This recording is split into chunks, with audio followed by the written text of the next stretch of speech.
This week in the show, we're talking Netflix's You. Stick around for murderers, perverts, and worst of all, hipsters. I'm David. And I'm Caolan. And this is Two Men the Podcast.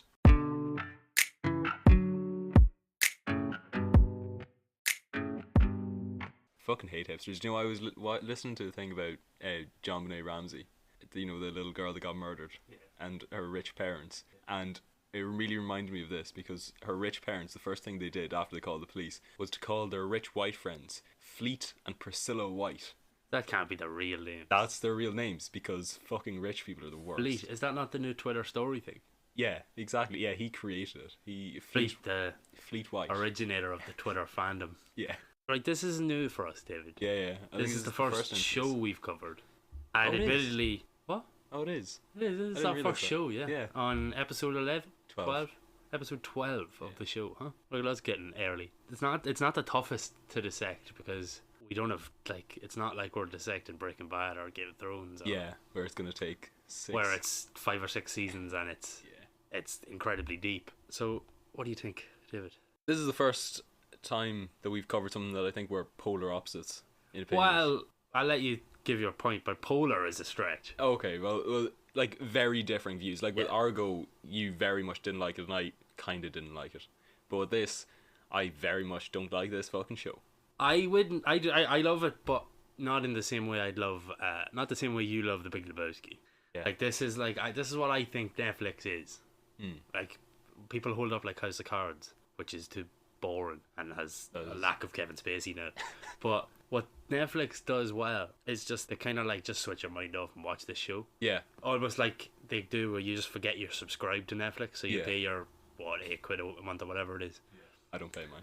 Like, well, I don't pay for mine either. It's Megan's, but whatever. You just turn it on. You can watch all 10 episodes, and you forget about it straight away. Yeah, like that's the thing. Like, I don't think it's terrible. I think the plot, especially in the first season, is very well done. Like, it keeps you coming back. Like, that's why I quite enjoyed the first season. But looking back on it, I remembered nothing except for the ending. And because I knew the ending, I was just completely uninterested in it. Yeah, no, it's exactly what Netflix do. It's like we were talking about just beforehand with that Will Arnett show, Flaked. Yeah, which I haven't seen. I don't remember anything apart from like the key plot points. Yeah. But I remember I had a good time with it. Yeah. I'm never going to try and watch it again, but I had a good time with it. Yeah, I think they do that so well. This is like a Netflix. I like narration, but by someone who, like an entertaining narration. Like Joe in this show, if anyone hasn't seen it, he's a bookstore clerk who falls in love with this customer. And he's a massive pervert. Deals into her life. And this is my problem with the show. We'll go to season 1 first, I think. Okay, yeah. Well, it's a problem that covers both seasons. I hate every character in this show. There is 3 characters that I don't absolutely fucking hate. Which are? Paco, because he's just a kid, you know, he's kind of annoying, but, you know, he's alright. I think Delilah's the only character that, like, I rooted for, that I want something good to happen for her. And Ellie was fine, but she was really fucking annoying as well. Yeah, see, I feel the same, actually. I think we'll talk about season 1 first, but I do think season 1 is the better season. Yeah. With the worst performances. Like, I think all of Beck's friends are... Oh, they're awful. Apart from Peach, although mainly because I like... Is it Emily something? Whoever plays Peach. She's in Pretty Little Liars. I'm a fan of the Peach story. Yeah, her other friends, Annika and Lynn. Lynn. Annika is the fucking worst. She's so annoying. Oh, Annika's the one that has the big racist rant. Yeah, the Peach story. We'll talk about season 1 first. Yes. Okay, yeah. Season 2, I'll go on a rant about later.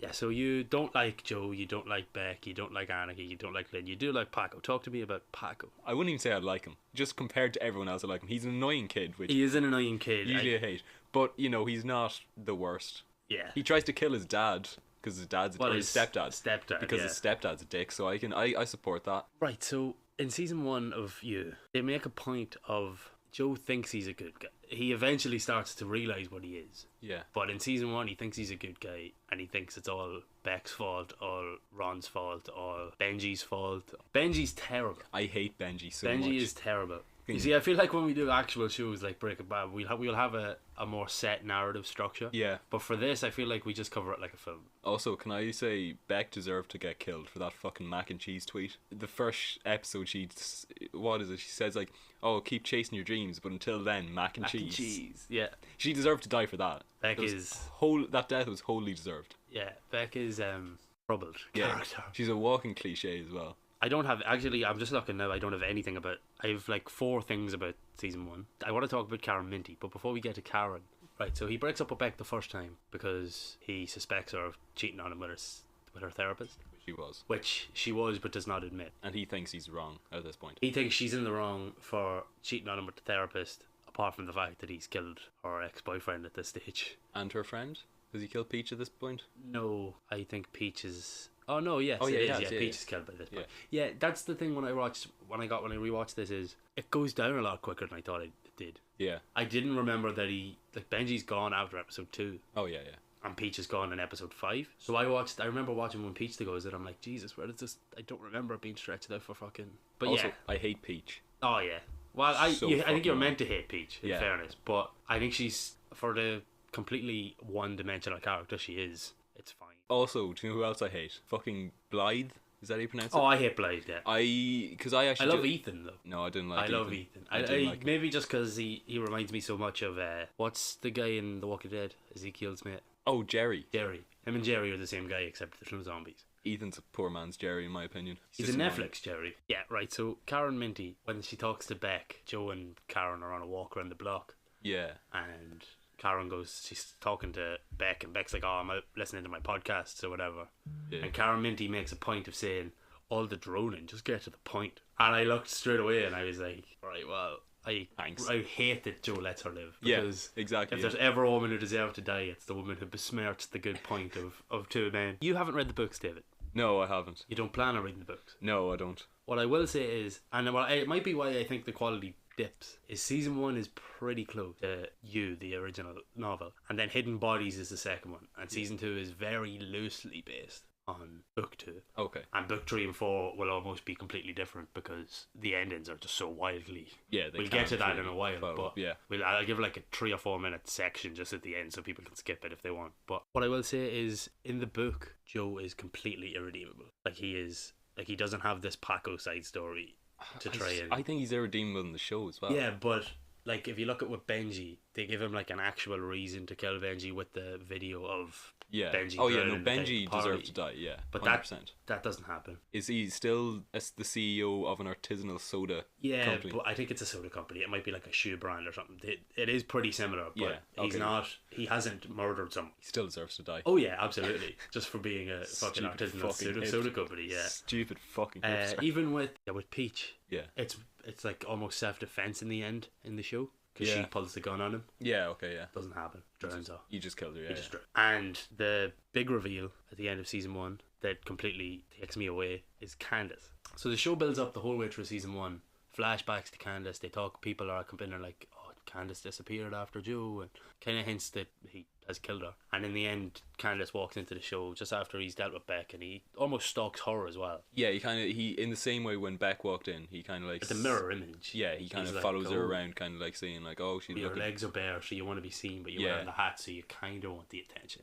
And it is revealed to be Candace, his ex-girlfriend, who killed her producing agent. Is that what you call the man who takes the CD of her? Yeah. Like you send your mixtape. The music producer. Agent, maybe. Yeah, the music producer. Yeah, whatever you call it. Yeah, Joe pushes him off a cliff or off a building. But Candace comes back, and the reason season 2 dips now is because that's completely different. Yeah, Candace. I assume that's a big thing. That's a massive change, and it's almost nothing in the show. Yeah, like I was so baffled. It comes back as the biggest point of season 1. Yeah. And then is almost a side story. If not exactly a side story. I'd say it's definitely a side story. Yeah, in season 2. Whereas Candace in the book is a side story. Yeah. Because all the mention she gets is that he has killed her. She is very much dead.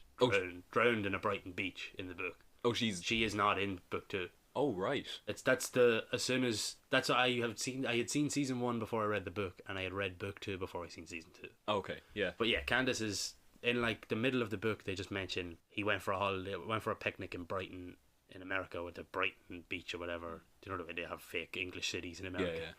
Yeah. He drowns her on the beach and puts rocks in her pockets and stuff and sends her down the ocean, and she's never mentioned again. Speaking of like new cities, where's the old Zealand? Do you know there's like New York and York? Well, New York was once Amsterdam. It was once New Amsterdam. Yeah. Okay, but where's Zealand? Because there's New Zealand. I'm sure there is a Zealand. Yeah, I'd imagine so. I'm going to look that up. Yeah, you look it up as I... Sorry, yeah, you continue to talk about... about the thing we're here to talk about. Yeah, Candace is just, they go on a beach, he kills her, sends her in the river, and just moves on. That's the thing with this. They play, you set it up as season 2 as if it's going to be the whole thing about Candace coming back to get revenge. Exactly, yeah. And the first half hour of you, not even the first episode is about that. Yeah. Because it's about him running away to LA. But then it's nothing. Even when she comes back, it's a side story. It's almost just played for laughs as opposed to. Yeah, it's never shown as a serious thing. No, they never play it properly. Also, Zealand is an island in Denmark. Okay, so they made the new one. Yeah, another island. Yeah. Season 1, I don't see, because season 1's a fine TV show. It's fine. There's nothing. Yeah, like that. Like I said, it's told really well in that you. Like, it keeps you interested. Yeah. It's good enough to keep you interested. Penn Badgley is convincingly creepy. Like, yeah. When he gets angry, he has the creepiest eyes I've ever seen. And I do feel like he actually does care about Paco. Yeah. I do think it's, like, I don't think it's not, like, all four. Like, I think Penn Badgley's good. It's just... Yeah. I think him in this show is good. I think... It's what's around him that doesn't. I think, like, he kind of does care about Paco, but at the same time, if he didn't have something to get from it, he wouldn't have done it. Like... He's coming off as a nice guy. Yeah, but I don't think he does have anything to get from it at the start. Well, he got Paco to buy him. Yeah, but I don't think that's ever the plan. Yeah, but I think it's just kind of I think it's just kind of a contingency plan. Like, if the police come snooping around the neighbours and say, "Oh yeah, what do you know about this guy?" And he's like, "Oh yeah, he's really good with a kid." You know, like, no, that's not how I read it. I thought it was definitely that. I don't think there was any intention. He at no point has intentions of, like, he thinks in his head that he's just going about his life. Like, he thinks it's fate that Beck walked in. So because Beck hasn't walked in, he's like, I'd love to know how long it is exactly in between Candace and Beck. It's assumed it's a while because he's with Beck for what, 3 months, 4 months? That whole story spreads across, maybe. Yeah, because they break up for a while, so 4 months, maybe 6 months. But Candace says she's been away for a while.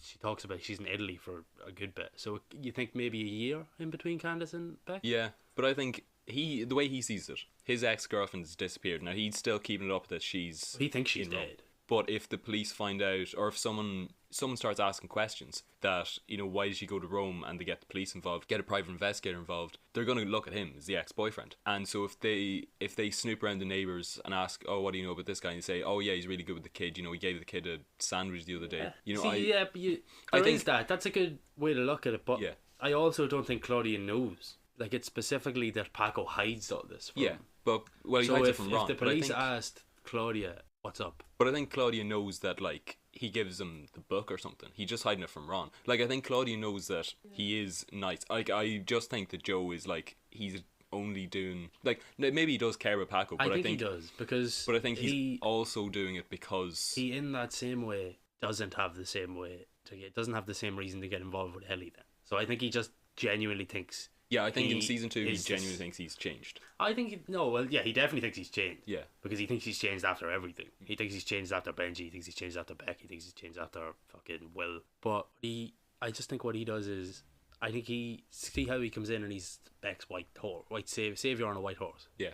I think he thinks he's Paco's savior on a white horse. He definitely thinks he's Ellie's. And he at one stage thinks he's Delilah's. But I think he just thinks, I can save Paco, so I'm gonna save. I don't think he thinks so far as it's a bonus. Yeah. He definitely doesn't not think about it, but I don't think it's the reason he does it. I'd say it's the opposite. I'd say helping Paco is the bonus to making him, because he's got this whole nice guy persona. Like, he knows he's killed Candace in the past. Like, he knows. Yeah, no, I get where you're coming from. So that's why he has this persona. Like, you see him even when he's with Beck, he puts up with our friends even though he hates them. And it's just this thing where he's a completely different person for different people. So everyone will say, like, nice things about him. But that's different. He puts up with Beck's friends because Beck won't put up with him otherwise. Yeah, but I just think, like, the fact that he does it with them shows that he could easily do it with, like, everyone else in his life. If anyone asks, everyone thinks, oh yeah, he's a really nice guy. He's, you know, wouldn't hurt a fly. That's I'll take that. I wouldn't say you're wrong. I slightly disagree. Yeah, but I think it is, we're both right. It's just a matter of which you think is the focus. Yeah, he definitely looks at it as a bonus to either way. Yeah, so the Paco story, because it comes back to help him. Yeah. Paco Beck tries to escape the box at the end, and Paco just doesn't open the door. Yeah. Which, again, completely different. Oh, yeah. Because obviously Paco's not in the book. Oh, is he not? None of this is. That's what I was trying to say, was that they write so many things in to make Joe more likeable. Oh, okay, yeah. As if you can't watch a show for 2 seasons about a guy who's completely trash. Like, you need to at least have him be like, oh, he helps the kid. Yeah. What is he does? He helps Mooney. He helps him in the fucking he's houses. got him, he takes care of Mooney sometimes. Yeah, after he had a stroke. He there's other stuff. He helps Claudia recover from her overdose and stuff. Yeah. None of that is in the book. Joe is just completely straight after Benji, straight after Beck. Like, Beck does get out of the room in the book, and he catches her before she gets out the door. Oh, okay, right. So it's not exactly the same. The season 1 is like minor. I'm just gonna run through a couple of the changes before we jump into season 2. Yeah. Beck's not as broke as she is in the show. She doesn't need the help from the teacher. Oh, okay, yeah. She's not. She doesn't really ever like get that deal. You know, when Peach gets out the deal to become a writer, almost. Oh yeah, That yeah. doesn't happen. Peach isn't ever suspicious. Oh really? Of Joe. Okay. It just happens that Joe breaks into her house and she finds him there, so he has to kill her. Oh, okay, yeah. Beck doesn't ever look for Candace because Candace is dead. There's no coming back for Candace. They don't set that up at all. Peach doesn't get shot, she gets drowned, stuff like that. I'm just looking at a list here to remind me. Yeah, just that then Candace doesn't come back. It's pretty similar, you know, like, the changes are minor until Candace. Yeah. Like, Peach's suspicion is put in just to make it more interesting. Yeah. But Candace coming back is completely different. So on Candace, we jump to season 2, and you hate season 2. I hate season 2. You hate season 2, yeah. I hate everyone in season 2. What I will say is, I think season 2 is good until Lila's in the cage. I think it drops off a cliff. Like, I think if they just go about it in a similar way to season 1, it'd be fine. Season 2 would be fine. Like, the whole way for the first 6 seasons, the first 6 episodes, it's fine. It's not award-winning TV, but it's also not season 8 Game of Thrones. Yeah. It's you just watch it and you're like, right, it's grand. But the complete switch that they try and play with Love, where Love has been stalking Joe the whole time. Yeah. I didn't like that at all. I hated it. I don't like how they've just shoved this in. What are your thoughts on season 2, David? Again, I hate all the characters. And it's like everyone is a fucking hipster. So Love and 40 with their stupid fucking names. First of all, like Priscilla and Fleet White. 40's just an arsehole. And don't forget Dottie as well. Dottie and Sunshine. Wasn't one of them called Sunshine? One of Love's friends. One of her friends. Yeah. Gabe, Sunshine, and I'll look it up while you're talking. Yeah. Oh, they're just awful. Even like from the first episode where Joe goes for an interview at the fucking place with that's Nirvana spelled backwards, and to get the job he just he just happens to have the Dostoevsky, I can't pronounce his name, the Russian guy that wrote Crime and Punishment. Yeah. And he doesn't happen to have it. Oh yeah, no, he doesn't happen to have it. He buys it on purpose, but he like plays it off like he just happens to have this. Oh, okay, well the other name's not so ridiculous, it's Lucy. Okay, right, well fine, Lucy can get away. Yeah, and then like he just acts like it's Sunrise as well. Sunrise, that's so much worse. Because it's Sunrise, and Joe makes the joke. He's like, who ironically never met a sunset she didn't love, because that's her Instagram bio or whatever. I hate that. I hate these people. Yeah. Well, you're supposed to hate these people because Joe hates these people. I know, but like it doesn't make me like Joe more. I still hate Joe. Like you were talking about how they tried to make him way more redeemable in the show, and I think they tried to make him redeemable, not likable. Yeah, like they tried to make him like a. But I just think like a troubled character, and not. Yeah. But in season 2, less so. Yeah, but I just think even in season 1, it just didn't work for me. I in every point I was like. I wanted Joe to get caught. I was never rooting for Joe. Well, see, I felt the opposite. No, I felt... Although mainly just because I didn't want Beck to win. Okay. Is more my thing. Yeah. Because I like the idea. I think the idea of you is great. Yeah. I think the execution could be better, but yeah. I think the idea of what the show is, and Penn Badgley, I think, plays Joe well. Yeah, but I think, generally, it would be better if they left out the redeemable stuff. Because it definitely would be. Yeah, because it just but doesn't not work to most people. I think most people who watch Netflix shows I suppose, aren't the people who are watching it from the perspective we are watching it from. Yeah, if you're watching it, like I suppose from Mass Appeal it's probably better, but I just think it just doesn't work at all. Like, because he's still like a piece of shit, and it just doesn't, like all this like stuff he does, like take care of Paco. Like the way I see it, like I've said, it's just like everything's got an ulterior motive. Whenever he's like even when he's nice to Beck's friends, he's obviously doing it to get in Beck's good books. Yeah, exactly. But I think, like, the whole Ellie stuff, I think it's literally just because if you look at, just say, whatever, Mary in fucking Ohio watching the show. Yeah. Isn't like, she doesn't want to watch Hannibal or something, do you know what I mean? Yeah. She doesn't want to watch people just killing people for fun and being the bad guy in the protagonist role. Yeah. So I think you just throw that in for them. Yeah, I get it from Mass Appeal. Like, if you read, like, I keep going back to the book, but I think it's warranted here, is if you just read the books, he doesn't have those qualities. Not qualities, even. He doesn't have those excuses almost. Yeah.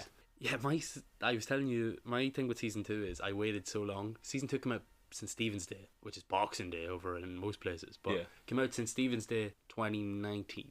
We would have been working Christmas weird hours. But I specifically didn't watch it because I was reading Hidden Body, which is the second book. And I really regret doing that because the book and season 2 have almost nothing in common. Yeah. It's ridiculous. I have said on this show before, and I will keep repeating it, that I am in love with Victoria Pedretti. Yeah, okay. I think her facial expressions are top notch. Okay. Like, I'm trying to think, do you know when they first hook up? Yeah. When Fordy's asleep on the sofa in the sitting room, and she says something to him, and he like, oh no, it isn't even then, is it? It's the wolf one where she's like, can I say it? She's like, can I say I love you yet? And he's like, I love you, and she just like gives him the look of like pure like delight. Yeah. I completely buy that she is the happiest she's ever been in her entire life right now. Also, can I point out how much I hate the way they say I wolf you? Yeah, I hate it. Oh, Jesus Christ. Yeah, it's terrible. Yeah. But it's, again, purposefully cringe. Yeah. You're not meant to look at that and go, oh, adorable. You're meant to look at that and go, this is terrible. Kill her. This is where we talk about Candace. Candace. Oh, Candace. Well, we bring back Candace. Yeah. Season 2. Candace doesn't work at all. No. Like the flashbacks, doesn't work. No. Candace is pointless in this. Yeah. I thought if you're going to change something so massively from the book, make it worthwhile. Yeah. And but there was never a point where she seemed like any threat to Joe. No. Well, when she first arrived. Yeah. And then after that, you saw that it was completely useless. Like, there's a flashback really early on where it basically explains how she can't do anything. Yeah, with the police officer. Yeah. Where she's like, you can get a restraining order, you'll have to come back in 3 years or whatever. Yeah. Get it again. And your one tells her to stay dead. She's just like, be dead. Yeah. If he thinks you're dead, be dead. Good advice. Good advice, yeah. She looks at it as if it's terrible, but yeah. there isn't anything you can do. Stay dead. Just in the end, that's why you died. It's because you came back. Oh, yeah. He thinks you're dead. Go to fucking Hawaii. Fucking England. Somewhere he doesn't want to go. Yeah. Ellie references The Big Lebowski, Dave. Does she? I don't remember this. I think it's episode 5 or 6. She's coming by. Joe's coming up the stairs. Or Will, as he is now. Yeah. He's coming up the stairs. And she's doing her nails on the top step, and she just holds them out and goes, blow. And he's like, what? And she's like, it's from The Big Lebowski, Joe. Oh, Will, get fucking watch a film for once or something. Oh. So I thought you'd like that one, but obviously. Well, this is why I like Ellie. Yeah, Ellie is great. One of the like vice president's daughter in Iron Man 3. Famously, yeah. And what do you think Jane. of Henderson, David? Oh, isn't Chris D'Elia? Yeah. Isn't he also a pedo? Or I don't think he's a pedo, but I think he said something, defended someone. Oh, okay. Like he was like, oh, is that really something? I don't know what it was. I remember his tweets being controversial at one stage. He is Justin Bieber's favourite comedian. Is he? Yeah. I thought he got done for like. Oh, maybe he did. Groping women or something. Oh, he might have. No, because I remember he had like defended shit like that, but I thought he had. Yeah, he was accused of exposing himself. Ah, okay. I just remember his tweets being controversial once, so I thought that's what you meant. Yeah, no, I remember that as well. But good casting, man. Good casting. Yeah, man. exactly. And this, I think this came out after as well. So. Well, I assume it would because they probably saw it come out and were like, "Oh, people are going to be happy when he dies." Oh yeah, no, he's sexual harassment, grooming, and solicitation of nude photos by multiple underage girls. Damn. Yeah. So exactly, Henderson. Jesus Yeah, Christ. exactly. Yeah, that's prophetic. Do you think that's just really method acting? Do you think he did it on purpose? Just to maybe, yeah. He really got hides into the it role. in his sex dungeon under a rock. Yeah, he really got into the role. Yeah, we're all delighted when Henderson dies. Yeah, but this, like, again, is like with Benji. This is them giving him a reason to kill Henderson. Yeah, and this is the other thing I saw where he like kind of established himself as like morally superior to Henderson, and he's not. But he's not. But he's also insane. He is. Yeah, he is a psychopath. Him thinking he's above Henderson is completely in character, and he accidentally kills Henderson in the. He does just try to scare Henderson, but it gets out of hand, and I don't think he's too unhappy when he kills him. No, I've jumped over it here. I want to talk quickly about Jasper. Oh shit, yeah. Will Bettelheim, who Joe has completely stolen identity from. Yeah. Jasper is the mafia boss or whatever from fucking Ukraine, and Jasper just comes up and cuts his hand off while smiling and laughing the whole time. Yeah, I did really like Great Jasper. scene. Yeah, fantastic scene. Even when he's just like, well, you couldn't get the money out of him. Get the money out of you, and just goes to stab him real calm. I love Jasper. I thought Jasper was in it for longer, but it's one and done. One episode, yeah. It's one and done. 40. What do you think of 40, David? I hate him. And the more they try to make him like this sympathetic character, the more I hate him. It just doesn't work. Oh, he's just such an arsehole, and he's just such a dickhead, and he calls Joe old sport, and he's so weirdly close to his sister that like. You think he wants to fuck love? Yeah. Well, I don't think that, but I wouldn't be surprised. I think he does.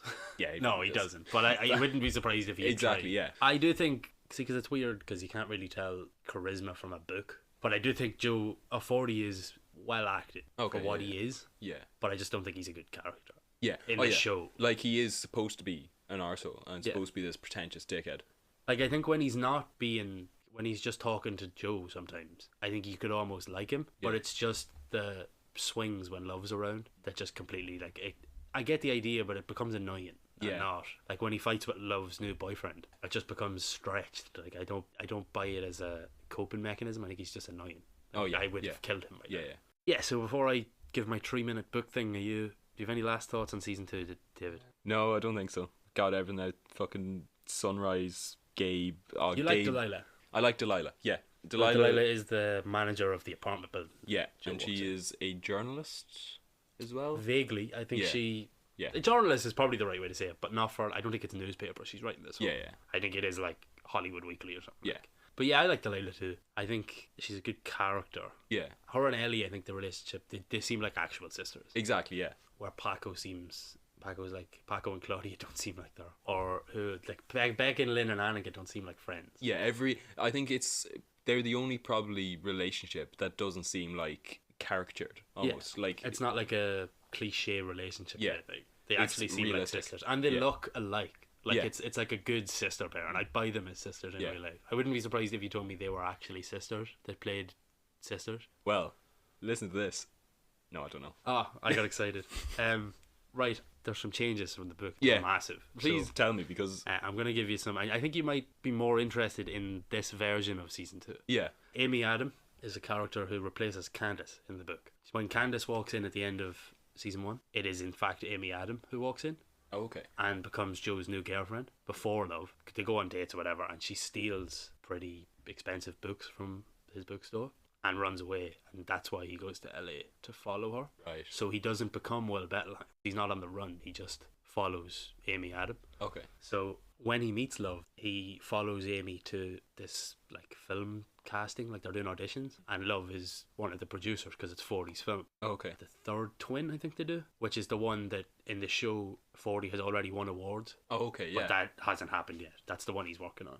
So he meets Love instead and just forgets about Amy and goes with Love. And there's a thing with Love in the book is very particular about never giving blowjobs. That's kind of a thing she has. So Joe is completely stressed out by this. So that's why Delilah comes in. Ellie's not a character. Right. It's just Delilah, and Delilah's also not building manager. She's just another tenant. Her name in the book is Don't Fuck Delilah. Do you know, like, fucked up Frank? It's like, don't fuck Delilah. Oh, yeah. Because she gets attached to anyone that she writes. And Joe continuously just slut shames her the whole way through the book. Oh, okay, wow. Yeah, Delilah's she's expanded in the show. Not anywhere near as important to the plot. Henderson is also more in the show. Following Amy, he watches a stand-up show for Henderson. Yeah. Who he thinks might ride Amy. And he specifically goes to his house to kill Henderson. Not to scare him. Goes to kill him for riding Amy. Right. Hasn't even ever met Amy. But Joe kills him. Joe just kills him out of spite. Okay. So, Jesus. like I said about him not trying to redeem him in this book, he just goes, kills Henderson, and leaves. And on his way back in the show and in the book, that police officer pulls him over. Oh, yeah. And he gives him the headphones. Yeah, I said he's met him. Fincher is the police officer. Fincher in the show never cops on to what Joe is. Okay, yeah. In the show. Yeah. In the book, he follows him for months. Oh, he figures it out, yeah. He follows Joe to Mexico. Joe goes to get him down because Fincher is obsessed with Megan Fox. Right. And Megan Fox is like looking at a house in Mexico. So Joe takes him to this house, pretends to be Megan Fox's like agent on the phone, and says he wants the police officer to come down because he keeps sending her mixtapes or whatever. And he comes down and he's like, oh, come on, we go down and see. And he takes him to the house and down into the recording studio in the basement, which is where he has that soundproof box that they fucking stupidly take to Los Angeles. He doesn't do that. He just uses the soundproof studio for one person, and it's not fucking stretched out, and kills a cop. So Fincher doesn't save his life. Joe has killed Fincher. And then the main one, there's just two more things, David. 40 is shot by the police officer for trying to kill Joe. In the book, 40 is more of an arsehole. Like, for the film that they're writing, Joe pretty much writes the whole script, and then 40 cuts him out and doesn't tell anyone, so says he wrote it. Oh, okay, yeah. They work on it with your man Milo. Do you know, the fucking boyfriend? Except he's not a boyfriend, he's an old college friend that comes in and writes a scene for Love to give Milo a blowjob in the film. Yeah. So when they're acting it out, Joe gets jealous and because he hasn't got a blowjob from Love, and goes to kill Milo but doesn't go near him then. It's just scare him off like they do pretty much in the show. Yeah, okay. But he does take 40 to Las Vegas to kill 40. And 40 still does that bride thing where he gives the bride $10,000 to kiss her. Oh, yeah. First thing, which is ridiculous. But it's more of a scary threat in the book than it is in... 40's less dangerous in the show. Yeah. He's more of a annoyance. Whereas in the book, he's very dangerous. Yeah. 40 tries to drown... Joe tries to drown him. And like Candace, doesn't get the job done. So 40 comes back to threaten Joe and gets hit by a drunk driver. Jesus. Just completely out of nowhere dies. So he gets off the hook on that one. Yeah. I think you'll agree with me on this one, David. The last point before we jump out of you. Love's twist at the end of season 2 is a bit ridiculous. Yeah, it's absurd. Joe confesses everything to Love in the book because he's afraid of losing her. Okay. And she traps him in a bathroom and runs away. Right. Because he's told her about killing Peach, killing Beck. He's told her about the jar of piss that he leaves in Peach's house that they don't talk about in season 2 at all. But when Love leaves him in the bathroom, she goes to Peach's house, attends like a year anniversary or whatever, steals the mug from the top of the thing that the jar of piss still there. Takes it, and like confesses her love for him. She's pregnant, and they go like, he's happy with Love. Okay. He's not looking to move on to a neighbour. So they go to Taco Bell, I think it is, and he proposes to her in the restaurant, and then he goes for a piss. And when he comes back out, she's gone, and everyone else in the shop's gone, and the counter workers are gone. There's no one there, and suddenly SWAT teams come in and arrest him, and suspicion of murder of Henderson, of Beck. Oh fuck! But eventually, the implication is that he's going to be tried as a serial killer. Yeah. Because Dr. Nicky talks about this person, the client that he had that he thinks did it. Yeah. And they follow up on the tip, and because he has a Facebook page now, they find him. And so book 2 ends with Joe going to prison for murder. That sounds so much better. And I'm intrigued now. I was surprised to hear there was a 4th book because I thought the 3rd book could be the end. Yeah. Because the idea in the book is that he's become Love's family. Like he sits and he's like, I'm one of the rich people now. I'm untouchable. They can't nail me. Whereas in the show, he's already trying to get away from Love. Yeah. So I'm intrigued now to see where they take both of them. Book 2 sounds so more interested. Yeah. I'd be way more into watching season 3 now after that. Yeah. Book 3 has been announced for April 6th, 2021. But okay. Not that you're going to read it, but yeah, probably not. I will just say that I'm intrigued. Yeah. That sounds much better than the show. Right. You have no closing thoughts, David? No, but you've got a recommendation for us this week, do you? About my recommendation, David, I have some quick IMDb user reviews. Even better. TV edition. Right, we'll fly through these because we've gone longer than I thought we would. Would not work if she bought curtains. That's a good point. 3 out of 10. 1 out of 10. 1 out of 10, okay. Yeah, she should have bought curtains, for fuck's sake. This second one I just wanted to bring up because it's a ridiculous point. Destroyed main character integrity end of season 2. Okay? He goes, he loved every second of it, but there was one aspect that made him love him. Because he's a psychopath, but he's loyal to whoever he's in love with. And then at the end of season 2, he's already looking to get away from love. So now he thinks, how am I meant to watch a show based on a scumbag? Which I thought was fantastic because what has this show been about if it's not about a scumbag? I was like, you can cheat on your girlfriend is ridiculous, but you murder everyone else, I'm okay with it. 2 out of 10. I was also 1 out of 10. I only put it in because it was so hilarious. This is one of these famous IMDb reviews. Abused becomes the abuser as we look at the story from Joe's perspective to the reasons why he does and what he does for love, and how far would you go for love? That sounds like a really high review. I'm going to go with a 9. Fuck. But it's one of those reviews that doesn't tell you anything. It's just what the show is. Oh, fuck's sake. Penn Badgley looks malnourished in season 2. 6 out of 10? 7 out of 10.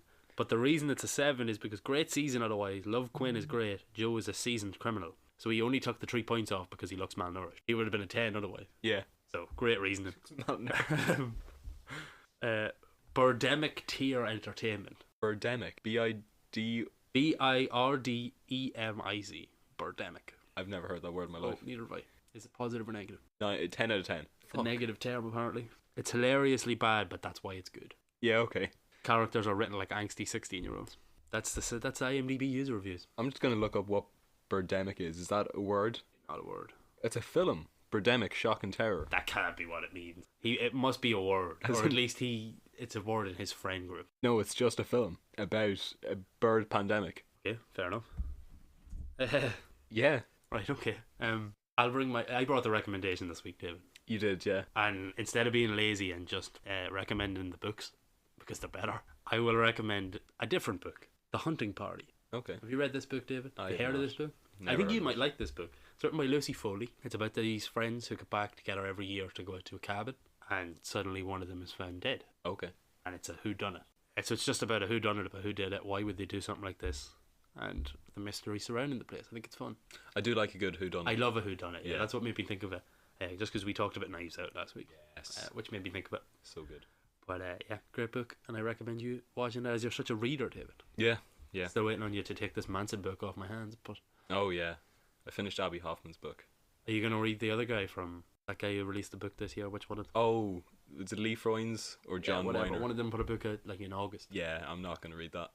Less interested. Yeah, not so much.